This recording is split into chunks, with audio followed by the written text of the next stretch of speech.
I'm Brittany Lewis with Forbes Breaking News. Rusty Bowers, the House Speaker of Arizona, testified at the January 6th committee hearing on Tuesday. The Republican detailed a call from former President Trump and Rudy Giuliani asking him to enact a process that would overturn the 2020 election result in Arizona.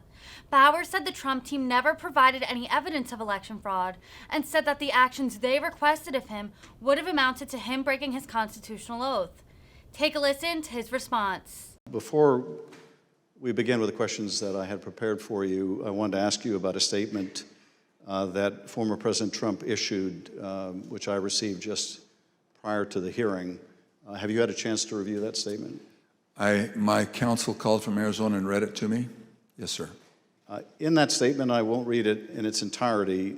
Former President Trump begins by calling you a rhino, Republican in name only. He then references a conversation in November 2020 in which he claims that you told him that the election was rigged and that he had won Arizona. To quote the former president, during the conversation, he told me the election was rigged and that I won Arizona, unquote. Did you have such a conversation with the president? I did have a conversation with the president. That certainly isn't it, but there were parts of it that are true, but there are parts that are not, sir. And the part that I read you, is that false? Anywhere, anyone, anytime has said that I said the election was rigged, that would not be true.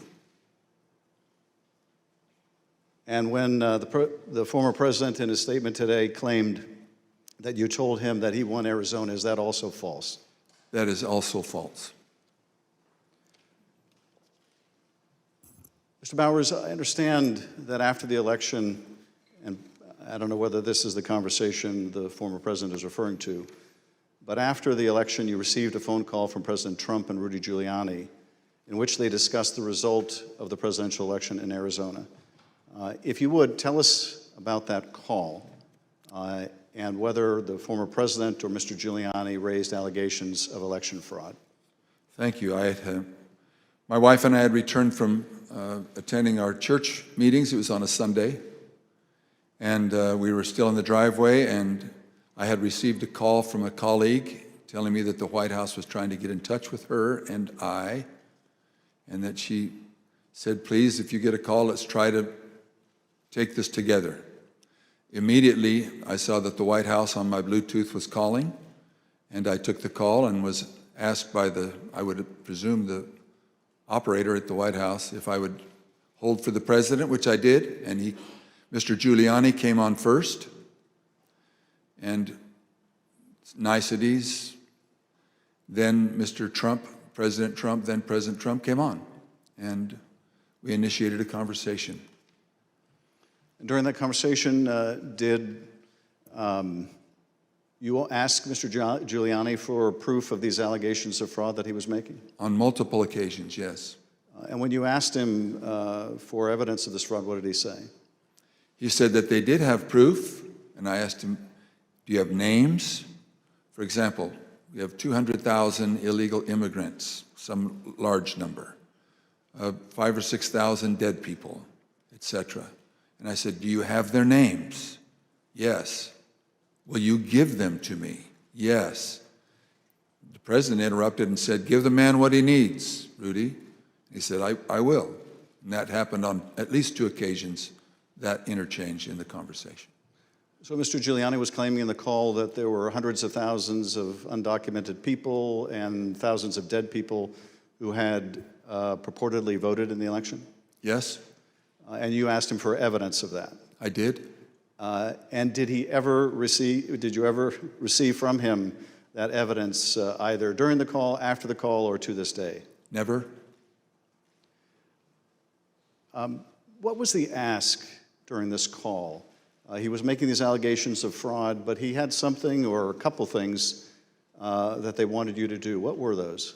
The ones I remember were first that we would hold, that I would allow an official committee at the Capitol so that they could hear this evidence and that we could take action thereafter. And I refused. I said, up to that time, the circus, I called it a circus, had been brewing with lots of demonstrations, both at the counting center, at the Capitol, and other places.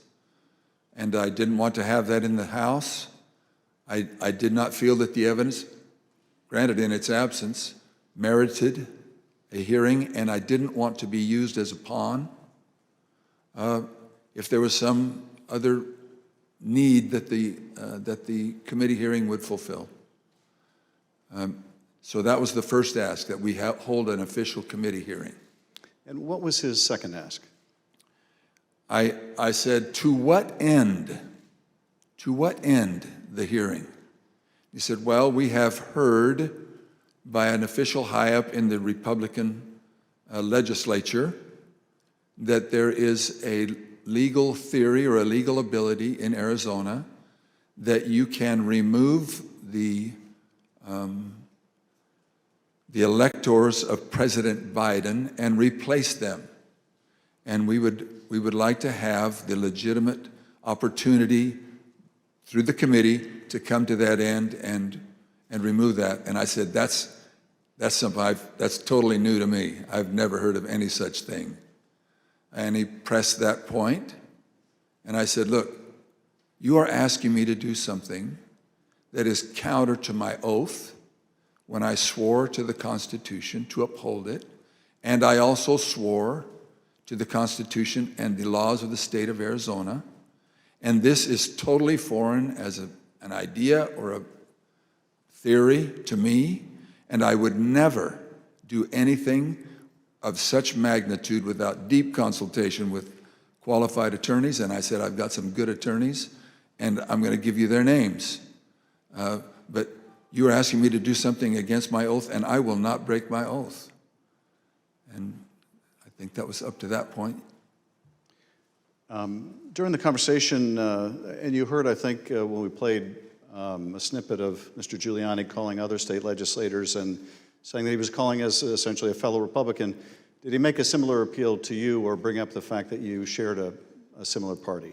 Whether it was in that call or in a later meeting, he did bring that up more than once. And how would he bring that up? He would say, aren't we all Republicans here? I would think we would get a better reception. I mean, I would think you would listen a little more open to my suggestions, that we're all Republicans. And this evidence that you asked him for that would justify this extraordinary step, I think you said they never produced. Why did you feel, either in the absence of that evidence or with it, what they were asking you to do would violate your oath to the Constitution? First of all, when the people, and in Arizona, I believe some 40 plus years earlier, the legislature had established the manner of electing our officials, or the electors for the presidential race. Once it was given to the people, as in Bush v. Gore, illustrated by the Supreme Court, it becomes a fundamental right of the people. So as far as I was concerned, for someone to ask me in the, I would call it a paucity, there was no evidence being presented of any strength. Evidence can be hearsay evidence, it's still evidence, but it's still hearsay. But strong judicial quality evidence, anything that would say to me, you have a doubt, deny your oath. I will not do that. And on more than one occasion throughout all this, that has been brought up, and it is a tenet of my faith that the Constitution is divinely inspired of my most basic foundational beliefs. And so for me to do that because somebody just asked me to is foreign to my very being. I will not do it. During that conversation, Speaker Bowers, did you ask him if what he was proposing had ever been done before? I did. And what did he say? He said, well, I'm not familiar with Arizona law or any other laws, but I don't think so. And that also was brought up in other conversations, both with him and with John Eastman and others. Speaker Bowers, I understand that a week after that call, Mr. Giuliani appeared with others associated with President Trump's effort to overturn the result of the election at a purported legislative hearing in a hotel ballroom in Phoenix. Was this an official hearing of the state legislature? It was not. And why was it not a real or official hearing of the legislature? A legislator can hold a group meeting. You can call it a hearing. But when they ask me to have an official hearing, we establish it by protocols, public notice, etc. It's typically held at the Capitol, but it doesn't need to be. We can authorize a hearing off campus. And in this case, I had been asked on several occasions to allow a hearing. I had denied it, but said, you're free to hold a meeting, any meeting you want, to the person who asked, and which he ultimately did. I think he was a little frustrated, but he ultimately did. This meeting was the same day, I believe, that the governor of Arizona, Doug Ducey, certified Biden as the winner of the presidential election in Arizona. Did you meet with Mr. Giuliani and his associates while they were in Phoenix sometime after that purported legislative hearing at the hotel? Yes, I did, sir. And at that meeting, did Mr. Giuliani raise any specific allegations of election fraud again? His initial comments were, again, the litany of groups of illegal individuals or people deceased, etc. And he had brought that up, and I wasn't alone in that meeting. There were others, and other members of the Senate aggressively questioned him. And then I proceeded to question him on the proof that he was going to bring me, etc. But he did bring those up, yes. And these other legislators were also Republican members of the Senate? They were, yes, sir. And did they also press him for proof of these allegations? They pressed him very strongly. Two of them especially, very strongly. And at some point, did Mr. Giuliani ask one of the other attorneys on his team to help him out with the evidence? He did. He asked Jenna Ellis, who was sitting to his right. One thing was that it was more to the point of, was there sufficient evidence or action that we could justify the recalling of the electors? But at that part of the conversation, I know he referred to someone else. But he did ask, do we have the proof, to Jenna, Miss Ellis? And she said, yes.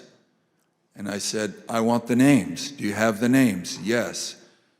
Do you have how they voted? We have all the information. I said, can you get to me that information?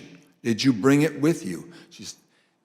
She said, no. Both Mr. Giuliani asked her, and I asked generally if they'd brought it with them. She said, no, it's not with me, but we can get it to you. And I said, then you didn't bring me the evidence, which was repeated in different iterations for some period of time. At some point, did one of them make a comment that they didn't have evidence, but they had a lot of theories? That was Mr. Giuliani. And what exactly did he say, and how did that come up? My recollection, he said, we've got lots of theories, we just don't have the evidence. And I don't know if that was a gaffe, or maybe he didn't think through what he said, but both myself and others in my group, the three in my group and my council, both remembered that specifically, and afterwards we kind of laughed about it. And getting back to the ask in that phone call that preceded this meeting, he wanted you to have the legislature dismiss the Biden electors and replace them with Trump electors on the basis of these theories of fraud? He did not say it in those exact words, but he did say that Arizona law, according to what he understood, that would be allowed, and that we needed to come into session to take care of that, which initiated a discussion about, again, what I can legally and not legally do, and I can't go into session in Arizona unilaterally or on my sole prerogative. In this meeting or at any other later time, did anyone provide you with evidence of election fraud sufficient to affect the outcome of the presidential election in Arizona? No one provided me ever such evidence. The Select